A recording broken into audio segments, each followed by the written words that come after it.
Hey everyone, Charlie here, and welcome back to One Cup of Japan. This is the show where we have a conversation over something good that soothes you.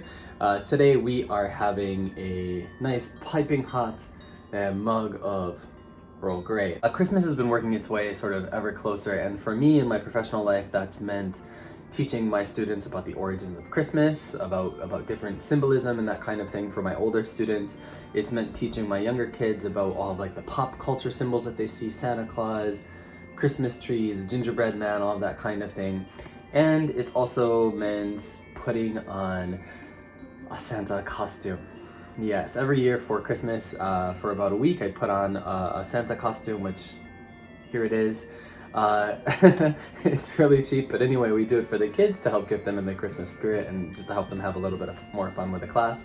One thing I noticed when wearing the Santa costume a lot this year was kids pointing at me and saying something like, "Black Santa, Black Santa," that kind of thing.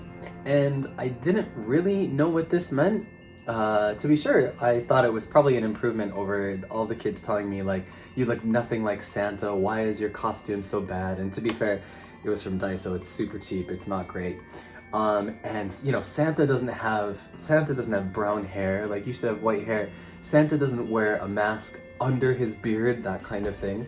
So I got a lot of shit from the kids, but I figured, as I say, this kind of Black Santa thing was at least an improvement over that. Even so, after hearing it for a number of times, like Black Santa, so many times, I began to wonder, just what the hell is a Black Santa? Now, my first thought, to be honest, was quite simply that they were calling me Black Santa, right? Just a Santa who happens to be black, right? Which is something you see in the States, and I thought, okay, well, that's cool. It doesn't really... There's something the kids are missing about my personal appearance when calling me Black Santa, but whatever. I think maybe one of the reasons I jumped to this too is that Japan has sometimes a troubling relationship with sort of blackface and that kind of thing up until even recently. And so I thought maybe some sort of stupid like studio exec had like thought like, oh, let's put somebody in blackface in a Santa costume and put them on TV. And I thought maybe kids had seen that recently and that's where the Black Santa thing was coming from. But the more and more they talked about it, I realized that just wasn't the case. One day, as a couple of my kids were coloring their paper ornaments, something that we do almost every year as like an in-class activity around the Christmas time. They were like, when one of the kids asked his friend who's in the same class, did Black Santa have horns? I forget, like that kind of thing. The other kid said, "Why would you ever draw that kind of monster on a Christmas ornament?" So upon hearing this, I thought, okay, probably this isn't some racially insensitive issue, but I wasn't gonna let it like fall there. So I started asking some older Japanese folks, right? Some of my colleagues and then also some of my older students. When I talked to the colleagues who were my age or older, so early 30s and up, basically nobody knew what I was talking about when I said Black Santa. Kind of like, I haven't, that's not really a thing I've heard before.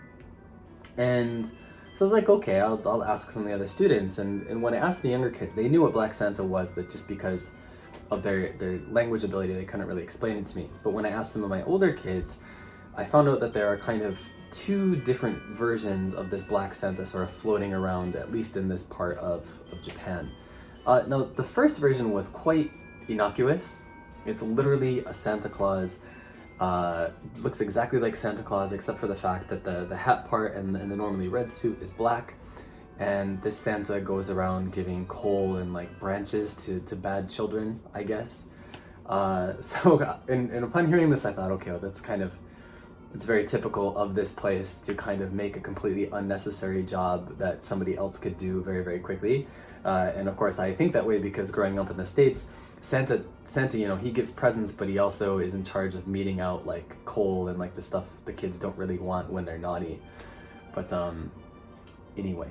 Now the second version of this Black Santa is where things start to get a little bit darker. Again, talking with my older students, it seems like this darker, more animal version of Black Santa is some kind of mix of like an animal and a human. His body has fur on it, he has horns, he has sharp teeth, he has claws and all that kind of thing.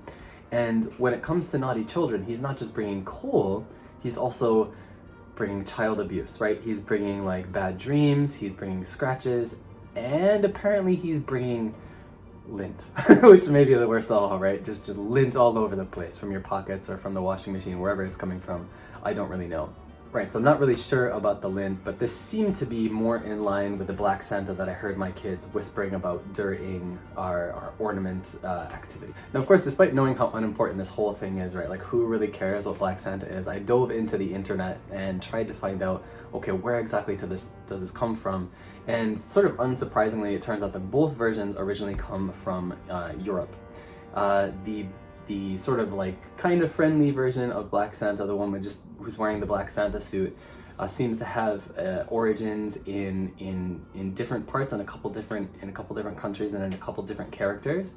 Yeah, the guy in the black suit just seems to be a mix of, and excuse my pronunciation, Knecht Ruprecht, who's from Germany, and Black Peter from the Netherlands. Now, the former is this guy who wanders around with Santa Claus wearing a black or brown robe and just sort of like, you know, he hands out coal, he gives branches to children. Now, here's the thing. Why he gives branches to children is so that his parents have something to beat him with, using it like a switch. That's screwed up, right? And also, apparently he's known for giving children like quizzes about the Bible. As he's walking around with Saint Nick, he's like, okay, I don't know, when's Jesus' birthday, right? Who's Pontius Pilate, like all that kind of thing. And if the children are correct, they get like fruits and nuts and other goodies. And if they're incorrect, he beats them. This is that kind of story. On the other hand, this Black Peter character who I mentioned comes from the Netherlands. Kind of the same thing, although he doesn't just beat you, he'll just straight up carry you into hell if you're kind of a bad kid. And also, this guy is like, seems to be super racist and anachronistic, because apparently people who wear this Black Peter costume do blackface. Why? Because Black Peter is supposed to be a Moor, right? So that's where that whole wonderful blackface thing comes from, so that's great. What about this more monstrous version of Black Santa, right? The guy with the horns and the fangs and the lint, right? Where's this guy come from? He seems to be pretty closely related to Krampus. Krampus I've heard of before, growing up with sort of German grandparents and that kind of thing.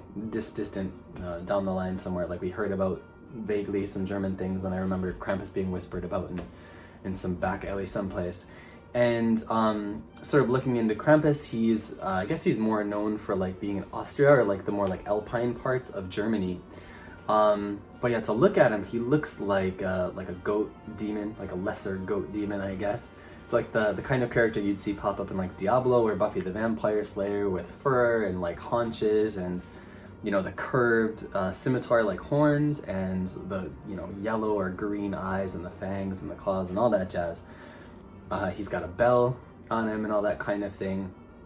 And yeah, this guy, supposedly he gives out coal, he gives out the branches for the beatings, of course, and he's also known to sort of carry kids away if they're sort of just, you know, beyond saving, I guess.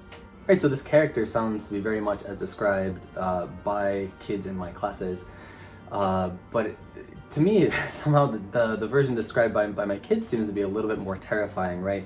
If only because there's lint. Like, where is the lint coming from, right? It just seems like chaos, right? I can understand the bad dreams, you can understand the violence because he's a monster, but the lint, it's just pure insanity. Anyway, if you hear your kids or anybody talking about Black Santa this year in Japan, that's apparently where all of this comes from. He's either just a slightly meaner version of Santa Claus wearing a black costume, or he's an evil, like, devil creature who will not only harm your children, but will fill your house with the garbage from your laundry machine. So that's that. Anyway, guys, thank you very much for watching. Happy holidays to all of you. I hope this year was as good as it could have been, considering all of the circumstances. And may the next year be kinder to all of us. Thanks a lot, and I'll see you all very soon indeed. Cheers.